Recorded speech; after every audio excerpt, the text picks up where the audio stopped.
उसकी काया हाड़ और मांस से निर्मित थी, ऐसा लोग कहते हैं। वह सही सही पत्थर और आग से बनी थी। मैं महसूस करता हूँ। फूलन ने जब धरती को चूमा तब वह फूल जैसी थी।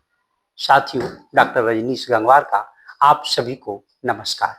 आज मैं अदम्य साहस, दृढ़ इच्छा शक्ति और जिजीविषा रखने वाली अन्याय के प्रतीक का प्रतीक फूलन देवी को उनकी जयंती पर नमन करता हूँ।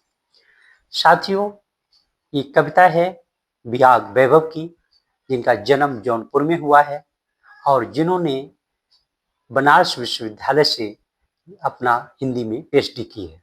उनकी कविताएं कई भाषाओं में प्रकाशित हो चुकी हैं और उनकी कविताओं में दलित पिछड़ों का दर्द और जो सामाजिक व्यवस्था है, इस पर प्रश्न चिन्ह उठाती हैं।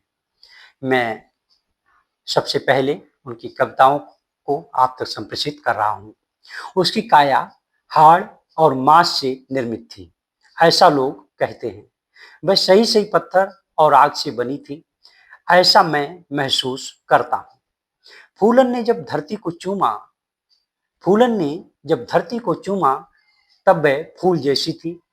करुणा के दो फूल सी आंखें, महकती हुई एक मुलायम मन वाली बच्ची। तभी तो माई ने नाम रखा फूलन देवी।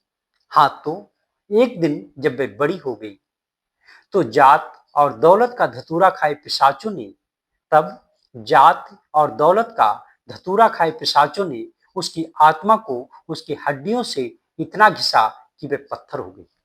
कुत्सित देवताओं का वरदान पाए अमानुषों ने तिस पर भी नहीं माना, पत्थर हो गई, फूलन को पत्थर से घिसा।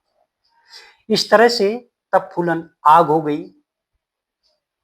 कविता में कहना मुमकिन नहीं कि कैसे उसकी योनि को बैल की तरह जोता गया और स्तनों को चमार की तरह खटाया गया। अब जब अयाश जुबानों के कथकहे फूलन को हत्यारन कहते हैं, तब मैं पूछना चाहता हूँ, गुजरात की नदियों में जिसने पानी की जगह खून बहाया, वह कहाँ है? कहीं वह देश का नेतृत्व तो नहीं कर रहा है? मैं भोपाल और मुजफ्फरनगर पूछना चाहता हूँ, बाबरी और गोधरा पूछना चाहता हूँ, उन सभी हत्याकांडों के बारे में पूछना चाहता हूँ जो समाज सेवा की तरह याद किए जाते रहे हैं। और अब मैं तुम्हारे जवाब का इंतजार किए बगैर गर्व से सिंचे आवाज और सम्मान से तन मस्तक उठाए कहना चाहता हूँ, हाँ, वह हमारे इतिहास की बहादुर लड़ाका है। हाँ, वह हमारे इतिहास की बहादुर लड़ाका है। इस देश की आधी मर्द हुई, आधी आबादी के बीच वह पहली पूरी औरत है, एक औरत जो अपने हक के लिए लड़ना सिखाती है। वह पहली पूरी औरत है, एक औरत जो अपने हक के लिए लड़ना सिखाती है, एक औरत जो आत्मा के घाव भरना बताती है। बेशरम कथकहों का क्या है? वे सच छुपाने के लिए चिल्लाकर कहते रहेंगे कि उसकी काया सिर्फ हाड़ और मांस से निर्मित थी। वह सच छुपाने के लिए चिल्लाकर कहते रहेंगे कि उसकी काया सिर्फ हाड़ और मांस से निर्मित थी, और हम कविता में चुपके से अपनी बात छोड़ आएंगे। फूलन जन्मी तो फूल सी थी, फूलन जन्मी तो फूल सी थी, पर वह सही सही पत्थर और आग से बनी थी। ये कविता थी विहाग वैभव युवा कवि के द्वारा लिखित, लगभग फूलन के लिए।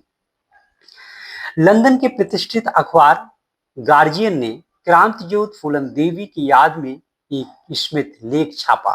बहुत प्रतिष्ठित परिवार है। अमेरिका की टाइम मैगजीन ने दुनिया की 16 शक्तिशाली महिलाओं में से चौथा स्थान आयरन लेडी फूलन देवी को दिया। उपराष्ट्रपति डॉक्टर के.आर. नारायण जी ने फूलन देवी को अन्याय के प्रतिकार का प्रतीक कहा। उनके अदम्य साहस, दृढ़ इच्छा शक्ति और जिजीविषा से पूरे विश्व में शौर्य का डंका बजा। सभी साथियों से मैं कहना चाहूंगा कि हम अपने घर की बेटियों को फूलन देवी की कथा जरूर सुनाएं। और देवी देवताओं की कथा सुनाएं या ना सुनाएं, लेकिन अपने घर की बेटियों को फूलन देवी की ही कथा जरूर सुनाएं। उससे उनके अंदर साहस पैदा होगा, अदम्य इच्छा शक्ति पैदा होगी।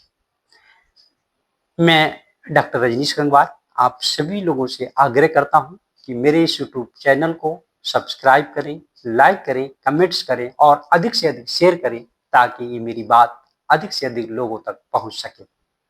जय हिंद, जय भारत, जय संविधान।